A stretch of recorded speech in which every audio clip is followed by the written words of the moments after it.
SIT విచారణపై అభ్యంతరం వ్యక్తం చేస్తూ హైకోర్టులో వేసిన పిటిషన్పై హీరోయిన్ చార్మీకి కొంత ఊరట లభించింది. చార్మీ విచారణను మహిళా అధికారులతోనే జరిపించాలని కోర్టు సిట్ని ఆదేశించింది. దీంతో సిట్ 4 మహిళా అధికారుల బృందాన్ని కొత్తగా నియమించింది. ఈ బృందంలో ఎక్సైజ్ సూపరింటెండెంట్తో పాటు 3 మహిళా సిఐల్ని నియమించింది.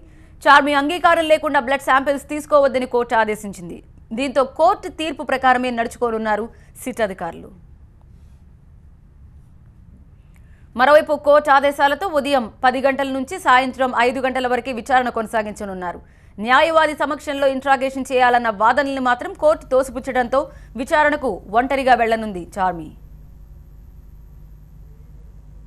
చార్మీతో పాటు మరో నటి ముమైత్ ఖాన్ ను కూడా మహిళా అధికారులే విచారించనున్నారు. వీరిద్దరి కోసం సిట్ 4 మహిళా అధికారుల్ని నియమించింది. రేపు ముమైత్ ఖాన్ సిట్ ఎదుట హాజరవుతున్నారు. మరోవైపు ఇప్పటి వరకు సినీ పరిశ్రమలోనూ నటుల్ని మాత్రమే హాజరు కాగా తొలిసారి వాళ్ళ హీరోయిన్స్ హాజరవుతున్నారు. అంటే ఇప్పటి వరకు మగవారు మాత్రమే హాజరయ్యారు. ఇప్పుడు లేడీస్ ఎంటర్ అవుతున్నారు. చార్మీ ద్వారా కీలక సమాచారాన్ని సేకరించనున్నారు సిట్ అధికారులు. చార్మీ విచారణ ద్వారా సినీ పరిశ్రమలో ఇంకా ఎంతమందికి డ్రగ్స్ లింకులున్నాయో కూపీలాగనున్నారు సిట్ అధికారులు.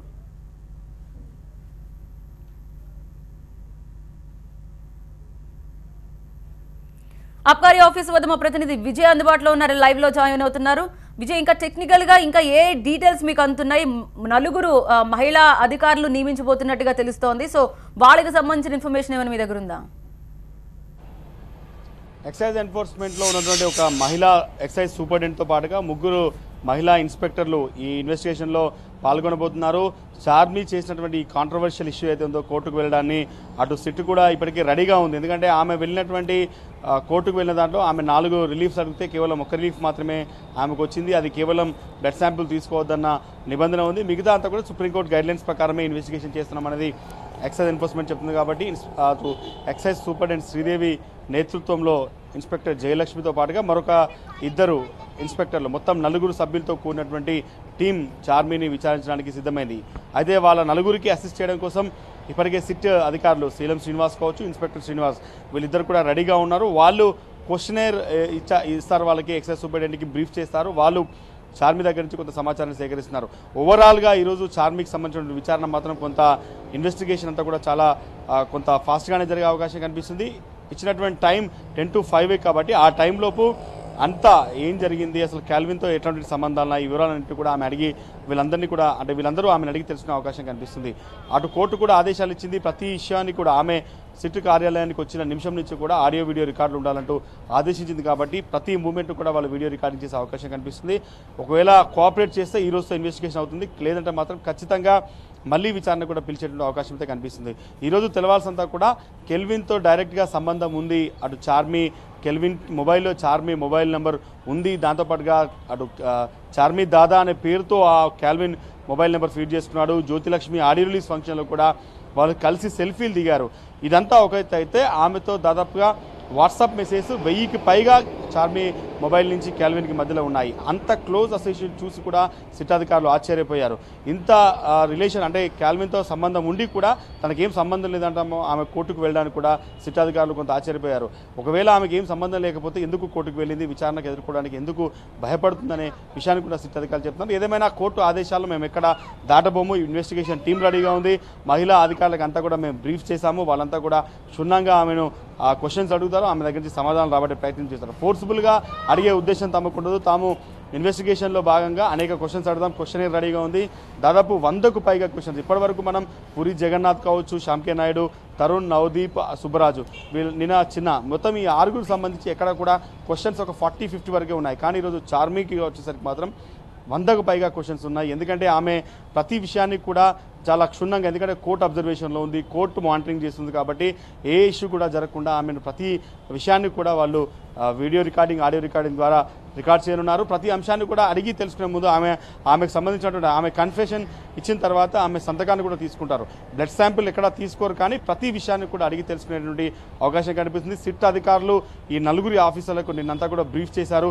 ఏ రకంగా అడగాలి, ఏ సంబంధమే లేకుంటే చార్మీ దాదా అనే పేరుతో ఆయన మొబైల్లో ఈమె నేమ్ ఉంది అంటే ఏ రకంగా చూడాలి, ఒకవేళ 1000కి పైగా వాట్సాప్ మెసేజ్లు కన్వర్జేషన్ ఉందంటే ఏ స్థాయిలో ఆమె క్యాల్విన్తో మాట్లాడి ఉంటుంది అనేది సిట్ అధికారులు అనుమానిస్తున్నారు. అవన్నీ కూడా మినిట్ టు మినిట్ అంటే ఆమె మొబైల్ అంటే క్యాల్విన్ మొబైల్ని అనలైజ్ చేసిన తర్వాత అవన్నీ ప్రింట్ తీసుకున్నారు, ఎందుకు మీరు ఈ మెసేజ్ చేశారు, ఎందుకు ఇన్నిసార్లు మీరు మాట్లాడారు, వాట్సాప్ కాల్స్ ఎందుకు చేశారు, జ్యోతిలక్ష్మి ఆడియో రిలీజ్ ఫంక్షన్ అయిపోయినాక క్యాల్విన్తో దిగిన సెల్ఫీలు కూడా ఉన్నాయి. ఇవన్నీ ఉన్నాక కూడా మాకు ఎటువంటి సంబంధం లేదంటూ నిన్న ఆమె కోర్టుకు వెళ్ళింది. కాబట్టి ఈ సాక్ష్యాలన్నీ కూడా చార్మి ముందు పెడతారు. 100కు పైగా క్వశ్చన్స్, అంటే ఒకసారిగా చార్మికి సంబంధించిన ఇన్వెస్టిగేషన్ పార్ట్ వైజ్గా జరిగే అవకాశం కనిపిస్తుంది. ఆమెకు ఇచ్చిన టైం 10 to 5 కాబట్టి ఆ టైం పీరియడ్లో కొంత ఆమెకు గ్యాప్ ఇచ్చుకుంటూ లంచ్ తర్వాత మళ్ళీ ఇన్వెస్టిగేషన్ ప్రారంభించి ఈ రకంగా 10 to 5 మధ్యలో మొత్తం ఇన్వెస్టిగేషన్ కంప్లీట్ చేస్తారు. కానీ సిట్ అధికారుల నుంచి వస్తున్నటువంటి సమాచారం, ఇన్వెస్టిగేషన్కి కోఆపరేట్ చేస్తే మా దగ్గర ఉన్న క్వశ్చనర్ అంతా కూడా అయిపోతే ఈ రోజుతో ఇన్వెస్టిగేషన్ చార్మిది అయిపోతుంది. ఒకవేళ ఆమె ఇన్వెస్టిగేషన్ సహకరించకున్నా, ఆమె తనకేం తెలియదంటూ చెప్తే మాత్రం మళ్ళీ నోటీస్ ఇస్తాం, అవసరమైతే రేపు కూడా విచారణకు పిలిచేటువంటి అవకాశం అయితే కనిపిస్తుంది అనే విషయం అయితే మనకు తెలుస్తుంది. ఏదేమైనా చార్మి కోఆపరేట్ చేస్తుందా లేదా, ఆమె సమాధానాలు చెప్తుందా లేదా, ఎందుకంటే ఆమె వ్యవహారం అంతా కూడా సిట్ నోటీస్ వచ్చిన తర్వాత కూడా తనకు నోటీసు రాలేదు, తన పేరును బదనాం చేస్తున్నారు, ఎంత తిడితే అంత ఎత్తుకెదుగుతానంటూ ఆమె ఫేస్బుక్లో కానీ ట్విట్టర్లో కానీ పోస్ట్ చేసింది. ఇటువంటి పోస్టులు చేసి ఆ తర్వాత నోటీస్ అందుకున్న తర్వాత తాను వస్తానని చెప్పింది. సిట్ అధికారులకు చార్మికి వచ్చిన గ్యాప్ కూడా ఇన్వెస్టిగేషన్ కోసం మేమే మీ ఇంటికి వస్తాము, అవసరమైతే మీ కార్యాలయానికి వస్తాము, మీరు ఎక్కడుంటే అక్కడ రావడానికి మేము సిద్ధంగా ఉన్నామని ముందుగానే సిట్ అధికారులు అప్రోచ్ అయ్యారు. ఆ సమయంలో తనకు ఎటువంటి ఇబ్బంది లేదు, తను ఇన్వెస్టిగేషన్కి వస్తాను, పూరి జగన్నాథ్, సుబ్బరాజు వచ్చిన తర్వాత తనకు కాన్ఫిడెన్స్ వచ్చింది, ఖచ్చితంగా వస్తానని చెప్పి సిట్ అధికారులకి స్వయంగా చార్మి తండ్రి కాల్ చేసి చెప్పాడు. అయినప్పటికీ కూడా తిరిగి మళ్ళీ కోర్టుకు వెళ్ళడంతో ఒకసారిగా అంటే ఇన్వెస్టిగేషన్ ప్రక్రియ మీదే ఆమె ప్రభావితం చూపే ప్రయత్నం చేసింది, ఇన్వెస్టిగేషన్ అధికారులపైన కొన్ని ఆరోపణలు చేసే ప్రయత్నం చేసింది. అయినా కూడా కోర్టు కొన్ని రిలీఫ్స్ ఇచ్చింది ఆమెకి. బ్లడ్ శాంపిల్ కలెక్ట్ చేయకూడదు, బలవంతంగా బ్లడ్ శాంపిల్ ఎవరికి కలెక్ట్ చేయట్లేదని చెప్పి కూడా ఇప్పటికీ ఎక్సైజ్ చెప్తున్నప్పటికీ కూడా ఆమె కోర్టుకు వెళ్ళింది కాబట్టి ఆమెది బ్లడ్ శాంపిల్ తీసుకోరు, ఆమె హెయిర్ శాంపిల్ కావచ్చు, నెయిల్స్ ఎక్కడ కూడా తీసుకునే అవకాశం లేదు. కానీ ఇన్వెస్టిగేషన్ యాస్టిస్గా కొనసాగుతుంది. మా దగ్గర సాక్ష్యాలు ఉన్నాయి కాబట్టి ఖచ్చితంగా మేము ఏ రకంగా ఆమె దగ్గర నుంచి సమాధానం రాబట్టో తెలుసు అనేది ఎక్సైజ్ అధికారులు చెప్తున్నారు. నలుగురు, అటు ఎక్సైజ్ సూపరింటెండెంట్తో పాటుగా 3 ఇన్స్పెక్టర్లు, మహిళా ఇన్స్పెక్టర్లు, మొత్తం 4 బృందంతో పాటుగా వాళ్ళకి సూపర్విజన్ చేయడం కోసం సిట్ అధికారులు ఇద్దరు కూడా రెడీగా అయితే ఉన్నారు.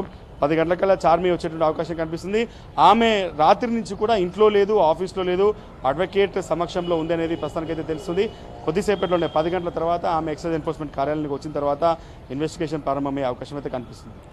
Right, thank you Vijay. మనం చూడొచ్చు కెల్విన్ మొబైల్లో సేవ్ అయి ఉన్న పేరు, అంటే చార్మిని జనరల్గా చార్మి అని సేవ్, కానీ చార్మి దాదా అని సేవ్ చేసుకున్నాడంటే వీళ్ళిద్దరి మధ్య ఉన్న లింకులపై ఉన్న అనుమానంతో ఇప్పుడు సిట్ అధికారులు చాలా పగడ్బందీగా క్వశ్చనీర్ అంతా రెడీ చేసినట్టుగా తెలుస్తోంది. అయితే ఇప్పటి వరకు ఎవరైతే విచారణ చేస్తూ వచ్చారో వారి ప్లేస్లో 4 మహిళా అధికారులు ఉంటున్నారు, ఒక సూపరింటెండెంట్తో పాటు 3 మహిళా ఎస్ఐలు అక్కడ ఉంటున్నట్టుగా తెలుస్తోంది. కానీ కంపల్సరీగా చార్మికి సంబంధించిన పక్కా ప్రూఫ్స్తో కూడిన క్వశ్చన్స్ ఎలా అడగాలనేది వాళ్ళ వైపు నుంచి ఆల్రెడీ గైడ్లైన్స్ వచ్చినట్టుగా తెలుస్తోంది. బికాజ్ చాలా వరకు కూడా ఎస్ఎంఎస్లు కావచ్చు, చాట్ కావచ్చు, పూర్తిగా కెల్విన్ మొబైల్లో సిట్ అధికారులకు లభ్యమయ్యాయి కాబట్టి వాటినే ప్రధాన సాక్ష్యాలుగా చూపిస్తూ చార్మిని ప్రశ్నించడానికి అధికారులు సిద్ధమైనట్టుగా తెలుస్తోంది.